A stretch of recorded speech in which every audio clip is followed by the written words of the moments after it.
Hello दोस्तों, जय हिंद।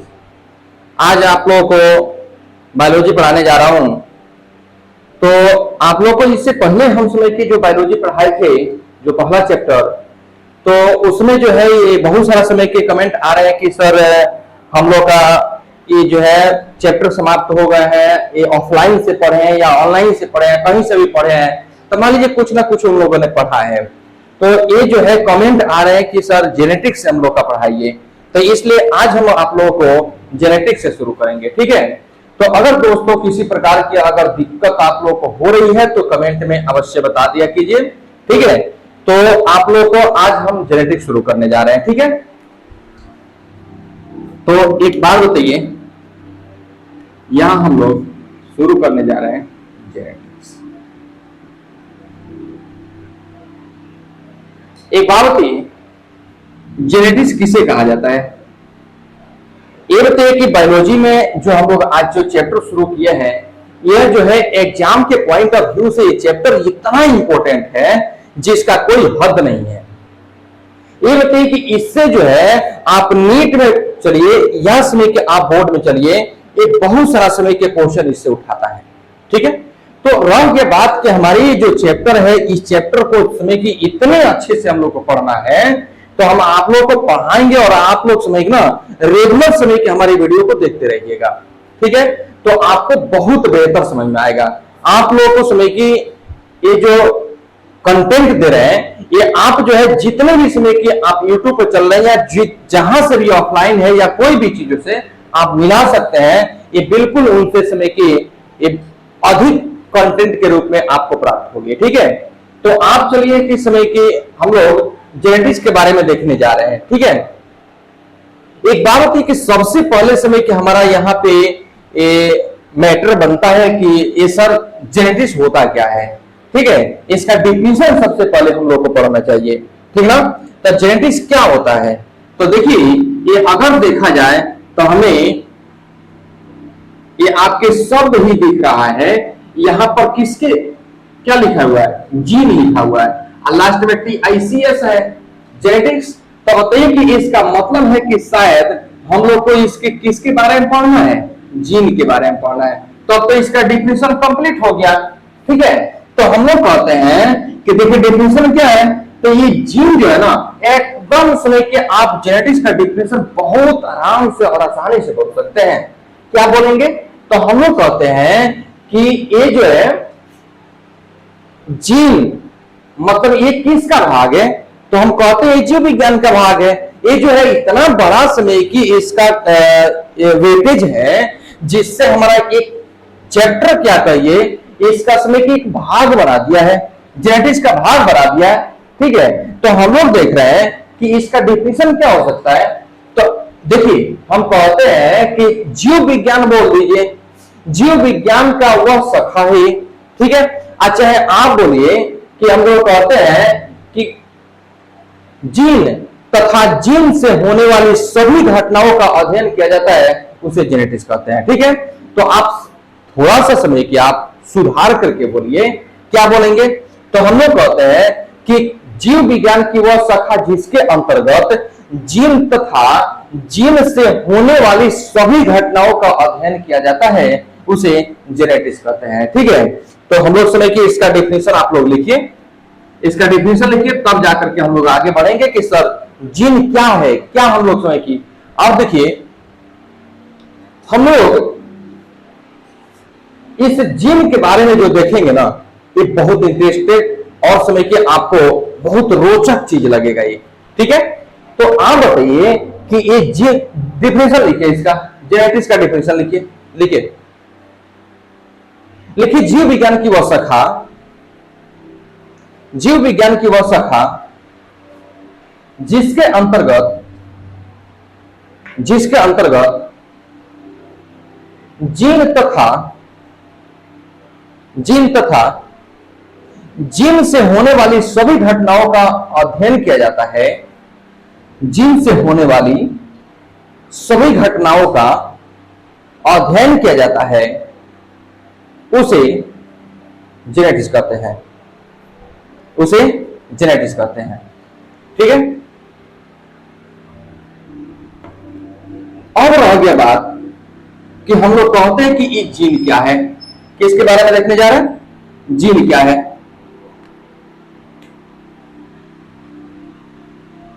किसके बारे में? जीन। तो एक बात बताइए, हम जीन के बारे में देखने जा रहे हैं।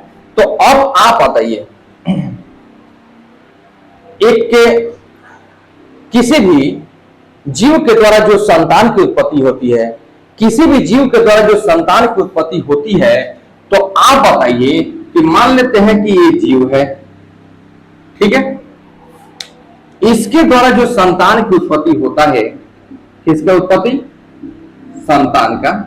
तो जो संतान की उत्पत्ति हो रहा है, जिसको इंग्लिश में ऑफ स्प्रिंग कहते हैं, ऑफ स्प्रिंग कहते हैं। तो ये बात बताइए, जो ऑफ स्प्रिंग का जो उत्पत्ति हो रहा है, इस संतान की जो उत्पत्ति हो रहा है, किसी भी जीव से जो संतान की उत्पत्ति होता है, तो एक बात बताइए, वह अपने माता पिता के ही समान होते हैं। अवश्य बात, वह अपने माता पिता के समान होते हैं। एक बात बताइएगा आप, हम कहते हैं एक गाय है और एक भैंस है। तो इस गाय भी समय की गर्भवती है और ये भी गर्भवती है।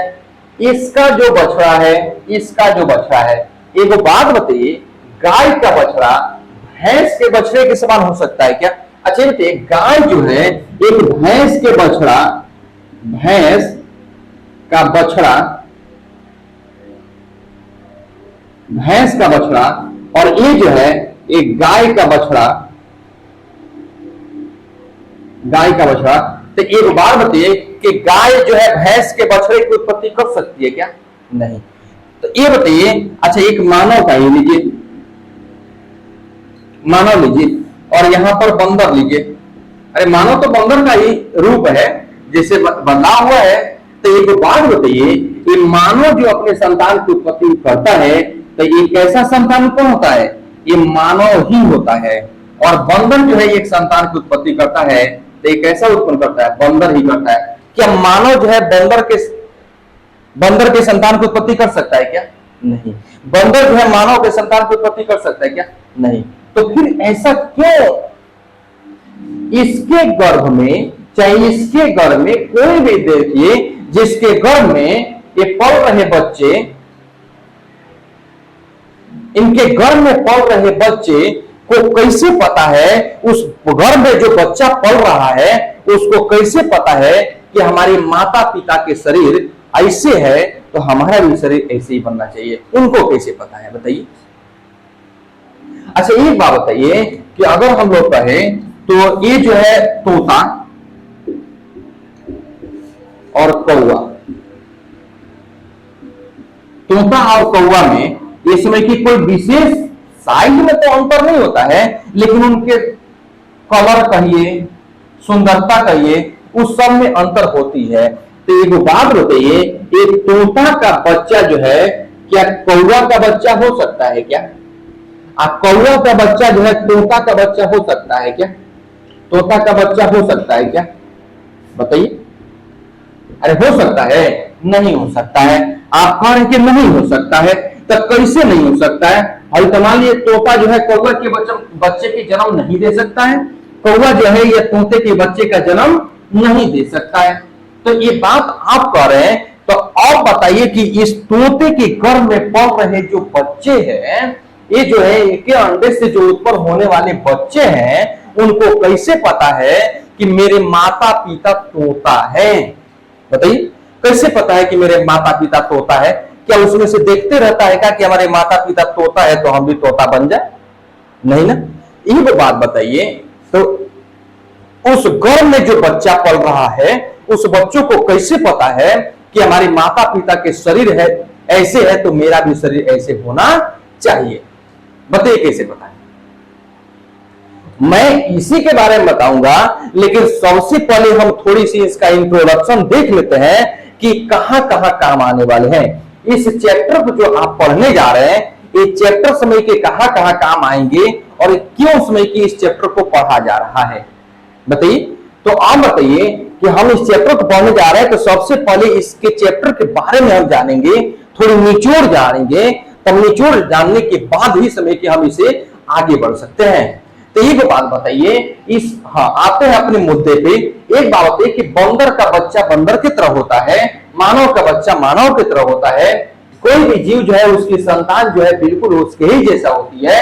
एक गाय का बछड़ा एक भैंस के बछड़ा के समान नहीं हो सकता है, मतलब गाय जो है किसी भैंस के बछड़े का उत्पत्ति नहीं कर सकती है। अगर भैंस है तो गाय के बछड़े की उत्पत्ति नहीं कर सकती है, तो ऐसा क्यों नहीं कर सकती है बताइए। अच्छा एक बात बताइए, एक मानव एक हाथी के बच्चा का जन्म दे सकता है क्या? नहीं दे सकता है। तो फिर क्यों उस गर्भ में पल रहे बच्चे को कैसे पता है कि हमारे माता पिता के शरीर ऐसे है? हमारे माता पिता में 2 हाथ हैं तो मेरे पास भी 2 हाथ होना चाहिए। हमारे माता पिता में समय के ऐसे कान है तो मेरा भी कान होना चाहिए। हमारे माता पिता सांवले हैं तो मुझे भी सांवले होना चाहिए। ठीक है, ये बताइए कि हमारे माता पिता की ऐसे मुंह है तो मेरा भी मुंह ऐसे होना चाहिए। मतलब शरीर की जैसी संरचना हमारे माता पिता की होती है तो हमारे समय ना शरीर ऐसे होना चाहिए। बताइए, आज आप बताइए कि अगर देखा जाए तो हम लोग कहते हैं कि अगर किसी भी बच्चे की जन्म होती है तो लोग जो है उस बच्चे को देखने आते हैं। अगर मान लीजिए कि उसके ससुराल वाले, मान लीजिए कि किसी बच्चे को, मेरा ही मान लीजिए कि कोई बच्चा की उत्पत्ति हुआ, ठीक है, तो अब बताइए कि मेरे ससुराल वाले आएंगे तो कहेंगे कि समय ना यह बिल्कुल अपने मतलब क्या चीज मम्मी पर गया है। और बताइए कि हमारे घर वाले बोलेंगे कि ये लड़का जो है बिल्कुल अपने पापा पर गया है। लेकिन क्यों नहीं लोग समय के बोल देते हैं कि बिल्कुल ये कुत्ते पर गया है? बताइए, कुत्ते को क्यों नहीं बोल देते हैं कि बिल्कुल एकदम बिल्कुल कुत्ते जैसा दिख रहा है? अरे बिल्कुल उल्लू दिख रहा है। ये लोग समय के द्वार से बोल देते हैं कि उल्लू, उल्लू के पट्टा, मतलब उल्लू जैसा दिख रहा है। लेकिन रह गया बात, वो तो दुलार से कहते हैं, लेकिन एक्चुअल में कहा जाए तो या तो मम्मी की तरह कहते हैं, नहीं तो पापा की तरह कहते हैं। ऐसा तो नहीं कहते हैं कि समय की, छोड़िए नहीं कहेंगे, ठीक है। तो रह गया बात कि ये बताइए कि बिल्कुल कुत्ते की तरह समय की उठा है, ऐसा तो लोग नहीं कहते हैं। तो फिर क्यों नहीं कहते हैं? उनका संरचना कुत्ता की तरह क्यों नहीं हुआ बताइए? तो या तो मम्मी नहीं तो पापा, तो ये दोनों के तरह ही होते हैं। तो क्यों होते हैं, बात हम बताएंगे। बात समझ में आ गया? तो एक बात बताइए, तो उस गर्भ में पल रहे बच्चों को नहीं पता है कि हमारे माता पिता के शरीर ऐसे है, लेकिन उनके शरीर को बनाने वाला जो चीज है उसको पता है कि मुझे कैसे बनाना चाहिए। एक बात बताइए, आप ही एक बात बताइए, हम कहते हैं कि हमारे घर में जो है ना एक जंगला है, जंगला है, तो हम एक काके के पेज पर उस जंगले की साइज जो है उस वेल्डिंग करने वाले जो ये होते हैं वर्कशॉप जहां पे खुला रहता है, ये जो ग्रिल गेट वगैरह बनाते हैं, उनको समय के हमने क्या किया कि डिजाइन बता दिया। और हमने बोला कि हमारी जो जंगली की चौड़ाई है वो 4 फीट है और हमारे जंगली की जो ऊंचाई है वो 4.5 फीट है। बताइए, 4.5 फीट है। तो आप बताइए, और उसके अंदर जो है कुछ इस तरह के फूल लगा देना है, ठीक है, कुछ इस तरह के फूल लगा देना है, ठीक है, और ऐसे ऐसे बनाना है। हमने क्या किया कि उस पेज को उस वर्कशॉप वाले को दे दिया। वो क्या किया कि जो हमारी जंगले की जितनी साइज है उतनी साइज बना दिए, जैसा जैसा जहां जहां फूल बोले थे वहां वहां लगा दिया, ठीक है। ऐसा तो नहीं है कि इस फूल को उसने यहां लगा दिया, ऐसा तो नहीं है। तो हमने जहां जहां बोला था लगाने के लिए वो वहां वहां लगा दिया। एक बात होती है, बड़ी बड़ी कंपनियां जो है उसके स्ट्रक्चर पर ही तैयार कर दी जाती है। जैसा जितना जितना ऊंचाई होता है, जहां जहां पर जैसा जैसा चीज बोला जाता है लगाने के लिए, वैसे ही समय के हमारे ठेकेदार साहब समय के ना लगा करके उस पूरे जो है कंपनी को खड़े कर देते हैं। और जैसा समय के वहां पे बनाते हैं, जैसा संरचना में होता है वैसे ही समय के वो बना देते हैं। बिल्कुल कंपनी सेम टू सेम वैसे ही बनकर तैयार हो जाती है और ये हमारे मशीनें समय की चलना शुरू हो जाती है। जिस चीजों के लिए बनाए जाते हैं वो समय ना कंप्लीट हो जाता है। बात समझ में आ गया? तो ये बात बताइए, तो ये संरचना इस पर दिया गया है तो वैसा बनेगा।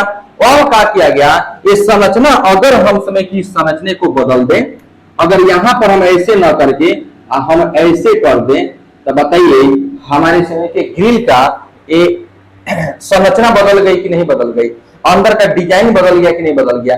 तो रह गया बात कि जैसा समय की संरचना हम देंगे वैसे ही हमारे ग्रिल बन के तैयार हो जाएंगे। तो रह गया बात कि जो संरचना इस पर है, तो जैसा संरचना वैसा बना, तो फिर संरचना को बनाने वाले है कौन? इसको तो बनाने वाले मान लीजिए हम है, वर्कशॉप जो वेल्डिंग करते हैं वो है, लेकिन हमारे शरीर के अंदर में, उस गर्भ के अंदर में जो पल रहे बच्चे होते हैं, उनकी पूरी संरचना को बनाने वाले कोई ना कोई पदार्थ तो जरूरी होगा। अरे कोई ना कोई पदार्थ जरूर होगा। तो ये बताइए कि वो पदार्थ कौन सा है? तो हम कहते हैं कि वो पदार्थ है हमारा आनुवांशिक पदार्थ। क्या होता है? आनुवांशिक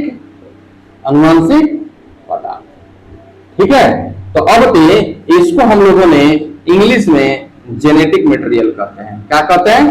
जेनेटिक मटेरियल कहते हैं। बात समझ आ गया? Genetic material. एक बात बताइए आप कि हाई जेनेटिक मटेरियल आ गया ना, जेनेटिक, अरे जेनेटिक आ गया ना। आप बताइए कि यहां तो जीन आया है ना, आया है ना। मटेरियल मतलब तो पदार्थ होता है, मटेरियल मतलब तो पदार्थ होता है। ठीक है।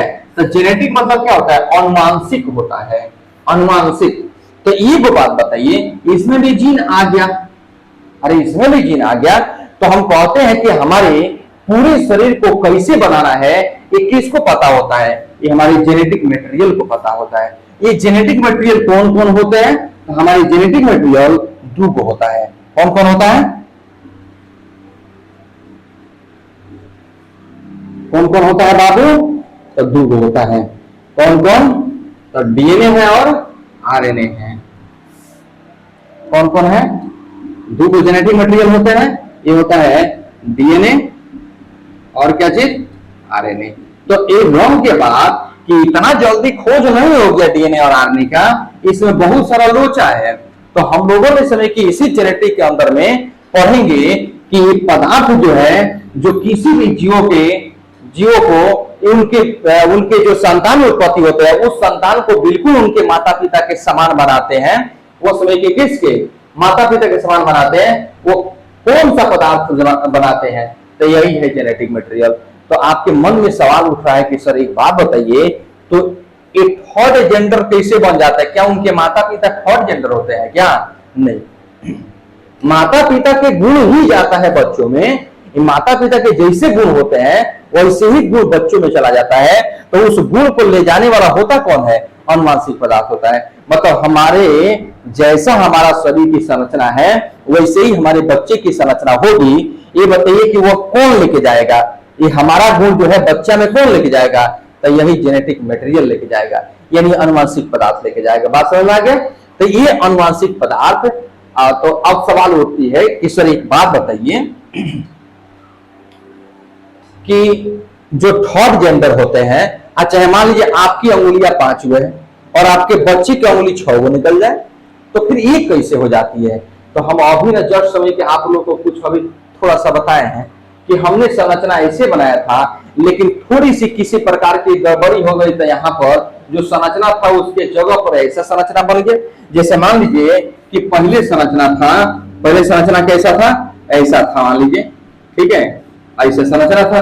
और ये संरचना जो है थोड़ी परिवर्तन हो गई, पदार्थ थोड़ी बदल गए, तो परिवर्तन हो गई। तो अब बताइए कि वैसा न होकर के संरचना ऐसे हो गया। तो हमारे बनाने वाले जो वर्कशॉप बनाने वाले हैं, जो ड्रिल बनाने वाले हैं, तो क्या बनाएंगे? उनको क्या पता है? उनको तो जैसा जैसा संरचना मिलेगा वैसे बना देंगे। यानी रह गया बात कि वो बनाने वाले में ये जो संरचना बना के भेजा था उसमें थोड़ी गड़बड़ी हो गई है। तो हम कह रहे हैं कि हमारी संरचना बनाने वाले कौन है? अनुवांशिक पदार्थ है।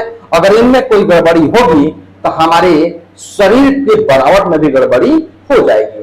तो रह गया बात कि कहिएगा कि सर तब तो यही होता है क्या कि जो हमारे संतान उत्पत्ति होते हैं उनका या तो पैर टेढ़ा हो जाता है, या तो हमारे 6 अंगुलियां निकल जाती है, या किसी प्रकार की हमारे शरीर में गड़बड़ी हो जाता है, हम एक थर्ड जेंडर बन जाते हैं, न तो मेल होते हैं न तो फीमेल होते हैं, ये तीसरा जेंडर हो जाते हैं। अरे ट्रेनों में घूमता है जो, तो वही थर्ड जेंडर है। ठीक है। तो आप बताइए कि हम कह रहे हैं कि थर्ड जेंडर बनते हैं तो किनके गड़बड़ी से बनते हैं, इन्हीं की गड़बड़ी से बनते हैं। यानी हमारे पूरे शरीर की संरचना कैसे बनानी है ये किसको पता होता है, तो ये हमारे जेनेटिक मटेरियल को पता होता है। बात समझे, यानी डीएनए और आरएनए को पता होता है। बात समझ में आ गया। यही दोनों मिल करके अब डीएनए और आरएनए दोनों जेनेटिक मटेरियल है, तो दोनों में से कौन सबसे बेस्ट है और कौन किस में पाए जाते हैं ये बाद में देखेंगे। अभी चैप्टर के अंदर प्रवेश करने दीजिए मुझे, तब देखेंगे। लेकिन बात आप इतना समझिए कि हम कह रहे हैं कि क्या चीज, तो ये हमारी अनुवांशिक पदार्थ है। अनुवांशिक पदार्थ हमारी संरचना को डिसाइड करते हैं। अगर वो थर्ड जेंडर हो रहे हैं या शरीर में कोई गड़बड़ी हो रही है, वो सारा गड़बड़ी हमारे किसमें गड़बड़ी होने के कारण होती है, तो हमारे अनुवांशिक पदार्थ बदल जाते हैं, तो हमारे शरीर की संरचना भी क्या हो जाती है, बदल जाती है। तो ये अनुवांशिक पदार्थ को जेनेटिक मटेरियल कह रहे हैं। आप बताइए उसमें से हम एक जीन के बारे में देख रहे हैं। अच्छा ये बात बताइए, आप लोगों ने 11 क्लास में पढ़ करके आए होंगे कि कोशिका किसे कहते हैं। आप क्या पढ़े हैं 11 क्लास में, कोशिका, कोशिका यानी कि सेल पढ़े हैं आप। तो एक बात बताइए कि कोशिका किसे कहते हैं, आप लोगों ने पढ़ा होगा।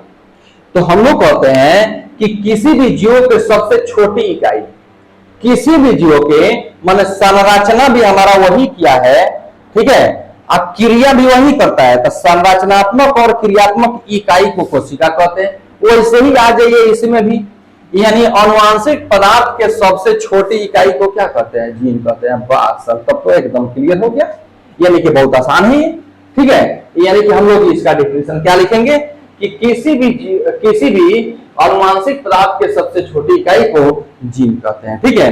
तो सीधा आप लिख सकते हैं हेडिंग डाल करके जीन के बारे में। तो लिखिए अनुवांशिक पदार्थ के सबसे छोटी इकाई को जीन कहा जाता है। अनुवांशिक पदार्थ के सबसे छोटी इकाई को जीन कहा जाता है, जीन कहा जाता है, ठीक है। तो जीन के बारे में आप लोगों ने समझ गए, अरे जीन के बारे में समझ गए, ठीक है। चलिए तो एक बात बताइए, अब यहां से समय कि हमारा शुरू होता है, जीन के बारे में समझ गए, तो बहुत सारा जीन जो है एक साथ मिल करके और हमारे अनुवांशिक पदार्थ बनाते हैं, ठीक है। तो अब हम लोग अगला वीडियो में ये चीज देखेंगे कि हमारे अनुवांशिक पदार्थ जीन से मिलकर बने हैं, तो इससे क्या क्या हमारे शरीर में बनता है, क्या कैसे होती है, अनुवांशिक पदार्थ हमारे डीएनए और आरएनए ही क्यों है, ये सारा चीज हम लोग अगले वीडियो में देखेंगे, ठीक है। तब तक के लिए विराम लेते हैं, ठीक है। अगला वीडियो आप अवश्य देखिए। अगर ये आपको अच्छा लगता है तो थोड़ी लाइक और सब्सक्राइब अवश्य कर दीजिए। अब देखिए आप लोग को रेगुलर समय के हम बायोलॉजी पढ़ाएंगे और थोड़े थोड़े छोटे छोटे समय के आपको करके वीडियो डाल देते हैं, और आप जो है ना इसको एक एक करके आप देखते जाइए और बहुत बढ़िया से आपके कंसेप्ट क्लियर हो जाएंगे। बात समझ आ गया। अभी जो है आप लोग के लिए बहुत मेहनत किया जा रहा है। रात के समय अभी 11:30 बज रहे हैं, काफी लोग समय के सो गए होंगे, लेकिन हम आप लोग के लिए मेहनत कर रहे हैं, ठीक है। तो आप थोड़ी सी अपना प्यार दिखाइए, जिसके वजह से हम आपको कंटिन्यू वीडियो डालते रहें और आप समय की ना बायोलॉजी को धज्जियां उड़ा दीजिए, ठीक है। तो चलिए दोस्त, मैं समय की आपको आज इतना ही छोड़ रहा हूं, फिर हम अगला वीडियो में अवश्य समय की इसको डाल देंगे आगे, आप देखते रहिएगा, ठीक है। Thank you so much.